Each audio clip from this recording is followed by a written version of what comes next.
The original organiser had battery-backed RAM, so the RAM contents of well, some of the chips were actually stored and retained because a small amount of current was taken out of the battery when the organiser was off. So the organiser, the original one, never actually went off. There was always a little bit of current keeping the contents of the RAM there. Now on this Pico version I don't have that sort of very low power RAM. The Pico would have to be on in order to retain that RAM. So what I did was put a couple of serial EEPROMs here. There's two footprints, and you can put varying sizes of chips on those footprints. They're pin compatible, so on this first prototype I've put two 64k byte chips on there. So the original LZ anyway had 64k of RAM, the XP was 32, so you could fit two copies of the XP RAM on one of those chips. So I do have enough memory for two LZ copies, but I want to use the second chip for something else. Now I've got some other larger capacity chips on order and here. So on the next prototype I'm going to put larger chips on there and change the map a bit for those devices. Now what this means is when the recreation of the organiser comes on, it can restore, as it's doing here, the RAM contents from the serial EEPROM into the RAM of the Pico. So it's just read 64k bytes of data over the I2C, filled up the RAM, and then told the organiser ROM that's running that a warm start should happen. And when that happens, the organiser goes out and it actually takes the stack pointer out of the RAM contents, restores it, and then does a return, and that's the sort of basic warm start. So it's actually starting the code where it left off. It isn't starting up, seeing there's a warm start, and then just failing to initialize certain memory areas. It's actually taking the stack pointer and resuming where it left off just before it was told to turn off. So that's a bit more clever, a bit more complicated than I was expecting from the restore, which is fine. I mean, it comes up and it skipped the copyright message. It came straight up to the main menu, so you know that it's done a warm start. If I go into the calculator and we have a look at memory 0, you can see there's a value in there. So that has been restored from the last time it turned off. I'll turn it off. So there we go, and it dumps. So now it's copying the RAM contents into the serial EEPROM. So every time it turns off, it does that, and every time it turns on, it restores. You can turn that off in the code if you want, but not sure why you'd want to, really. Well, there are reasons. So that's all working quite nicely, and everything was working fine until I ran the info program, which I've got on a data pack in slot B. So I run that and it traps. Now that's sort of fine. The organiser is stuck in a tight loop at this point, and then it turns off. Now that's where the problems start, because when I turn off and dump the contents of RAM as it's doing now, that is actually dumping the stack pointer as well, so that when I turn it on and do a restore from that image that we've just saved to the serial EEPROM, it's going to take the stack pointer and jump back to where it was, which is the trap. A short while later it will turn off and dump, and you're stuck in a loop. So I can clear this by invalidating the EEPROM image that I've got on the serial EEPROM. There's a checksum in there, and if I zero that out, then it will not restore. Well, it will. It'll copy the data, see the checksum's bad, and then do a cold start instead of a warm start. That's fine, but how do you get in to do that? Now I can do it over Bluetooth, but that isn't always going to be available. We aren't always going to have a machine available to do Bluetooth. So I have put a little backdoor menu into the recreation code. It's here, it's a meta menu, One of the things you can do is go to an EEPROM menu and invalidate the image. So I'm now going to invalidate the image that is in the serial EEPROM. So I can come out of that menu now, and I'm still in the trap, but that doesn't matter. I can power down, don't want it to time out, power down, turn it on. It'll restore. Now it has to restore in order to know whether the image is good or bad, because it checks the checksum. It's found out that the checksum was invalid, it's done the copyright message, and you're back at the beginning. Of course now everything's wiped out, so if we go into the calculator and have a look at memory 0, it's 0. So that's pretty good. So now I've got an escape route where I can start up this sort of meta menu that sits outside the Organiser emulator and do various things. One of the things you can do is invalidate the memory. Now it would be nice to get the calculator memories back and some of the other data as well. At the moment I've only put a feature in to get the memories back.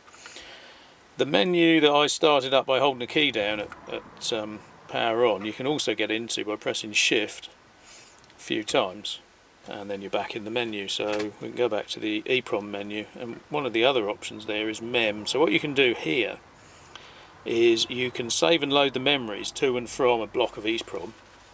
Same serial EEPROM setup but different chip, so this is in the second chip. So you can save the memories that are in the calculator at the moment or load them back from EEPROM, but you can also extract them from the invalidated RAM copy that's in the serial EEPROM chip 0 and copy that into the area that you can then load back in the second chip. So if I can extract it, that's a key code, that's just a way of me knowing that this has worked. These are going to be messages eventually. What I can then do is load so I've extracted the area of memory in the dump of the RAM where the memories are stored and copied that into the second chip in a particular area. Then I've loaded that particular area back into the RAM of the Pico and the emulator. So if we exit out of this menu now, back to the emulator, this is now running. It doesn't know anything's happened. If we have a look at memory 4, that's got pi in it. So that's now not 0. There's now values in that memory.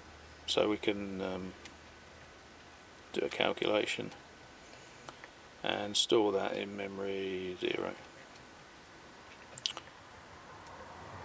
So that gives you the option of fiddling with the memory that's in the the image on flash, and you could adjust things so you can bring memory copies back into RAM from flash, and you can do other things as well.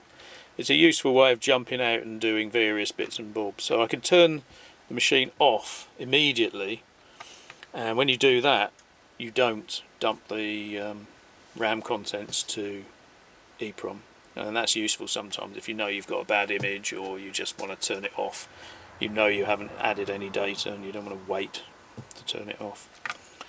But obviously the values that I put in the memories aren't there anymore.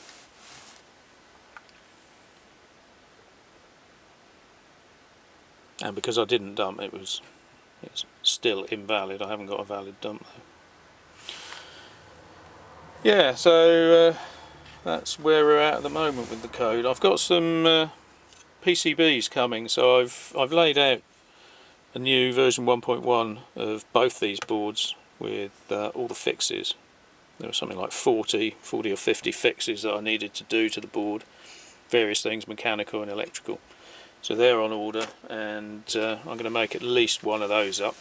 I'll probably make one up, make sure there's no really serious problems, and then probably build something like 3 or 5 of those and continue with those, because there's a few features mainly around the real-time clock where I made some errors which mean I can't actually power the clock up without putting battery voltage on one of the pins, which is going to kill the clock chip. So I can't actually get the real-time clock working properly at the moment, so I need new boards for that. But that's going to be quite a few days, couple of weeks or so before they turn up.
If we go into the calculator and have a look in memory 0, there's now a value there, and it's rubbish.